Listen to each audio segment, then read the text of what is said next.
Hi, this is Joe Walensky, ConveyUX Program Manager, talking with some of the folks who will be presenting the educational sessions at our conference coming up in January in Seattle. And so today I'm talking with Andrew Schall. Hello, Andrew. Hi Joe, how are you? I'm doing pretty good. Where are you talking to us from today? Well, I'm talking to you from a not so sunny day in the Baltimore, D.C. area. We're located in our office at Spark is located in Bethesda, Maryland, right outside of the D.C. Beltway. All right. Well, why don't you tell us a little bit about Spark and types of work you're involved in? Sure. So Spark started about 5 years ago. I'm one of the founders of Spark. We started out as kind of a UX research agency. We quickly realized the limitations of just being a research agency, realizing that there's kind of a whole other aspect to UX is, you have to understand users, but you also have to be able to design for them effectively. So early on in Spark, we kind of merged a team of researchers with a team of UX designers and formed Spark, which is really at the heart of what we do is kind of the intersection of research and design. And I lead the UX team. I lead the researchers on that part of the team, but we all work pretty hand in hand together. And our research team has about six or so UX people on it. And what typically are the types of things that you get involved with personally? What's your main area of interest? I have my hand in pretty much everything. I kind of oversee I guess, the strategy these days for a lot of our research, even though I do participate in as much as I have time for. So these days we're doing a lot with ethnographical kinds of studies. So we're doing diary and longitudinal studies this week.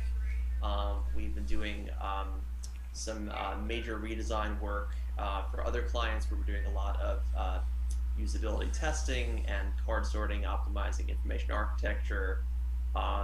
So it's usually always something different, always new challenges, but I somehow managed to, I describe my role as Spark as kind of the conductor of the orchestra. So I just make sure that the instruments are in tune and we're using the right instruments and everything sounds okay at the end of the day. So it's my role. Well, you've recently published your book, Eye Tracking and User Experience Design. So I hope that's going well. Congratulations on that. Thanks. How did the idea for that come about, and kind of what's the theme of what your book gets into besides the Yeah. obvious? Yeah, I mean, so this is a book I've wanted to write for a really long time. I think I was just waiting for just the right moment and realized that was never going to come. But what really sparked my interest in that is that I mean, I have been doing eye tracking for a number of years, but as a practitioner, there really wasn't a lot of stuff out there to tell me how other people are using eye tracking. I just knew what I was doing and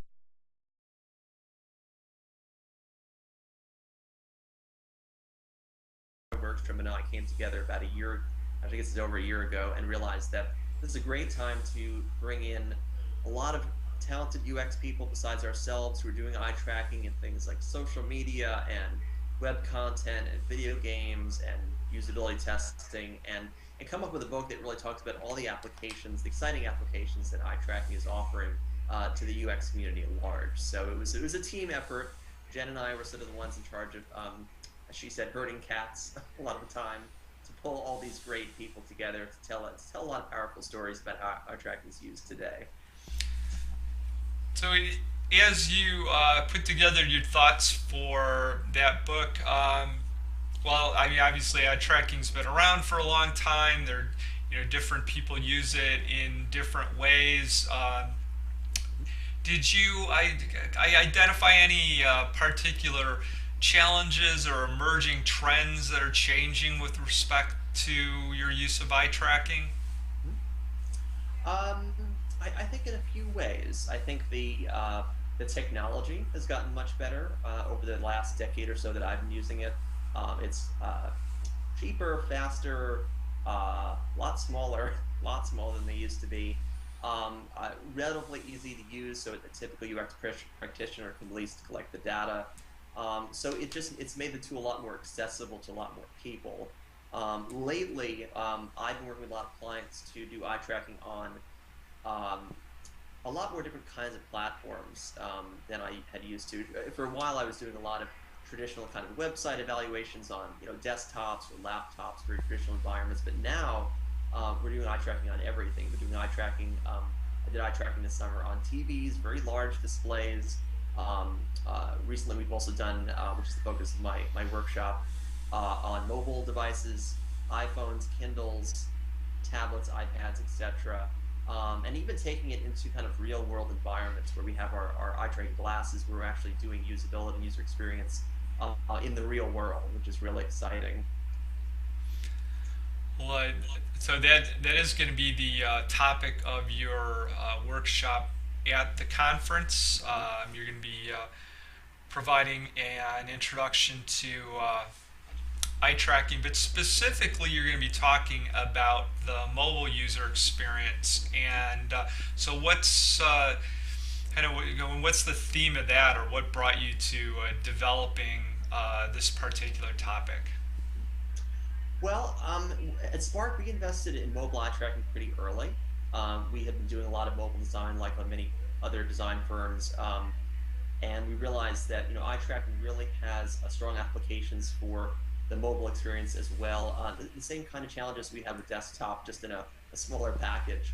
Um, One of the biggest challenges of mobile eye tracking, which the folks in the workshop learn a lot about, is um, how do you effectively track devices that are inherently much smaller and are less standardized than your typical laptop or desktop. So folks in the workshop are going to be learning about two fundamentally different techniques. One is using a mobile stand, which is a stand that we have at Spark, and that you'll have a hands-on experience with, where the actual device sits on the stand.